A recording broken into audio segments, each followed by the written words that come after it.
হরে কৃষ্ণা। আজকে আমি ভগবানের ভোগের থালি সাজিয়ে নেব। আজকে 26শে জানুয়ারি, তাই ভগবানের সাথে পিকনিক করেছি।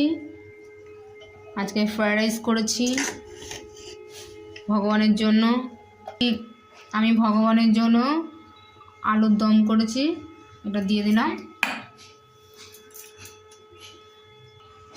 চাটনি করেছি ভগবানের জন্য, দিয়ে দিলাম। এই যে পাঁপড় করেছি, পাঁপড় ভেজেছি, পাঁপড় দিয়ে দিলাম। আমি ভগবানের জন্য মটরের ঘুগনি করেছি, সেটাও দিয়ে দিলাম।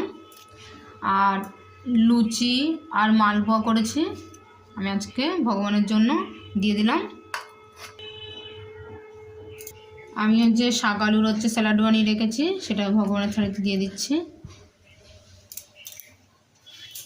আমি গ্লাস দিয়ে দিয়েছি জল, তারপরে তুলসী দিলাম, সব কিছুর উপর তুলসী পাতা অর্পণ করে দিয়েছি। এখন আমি ভগবানের কাছে নিয়ে যাব। হরে কৃষ্ণ।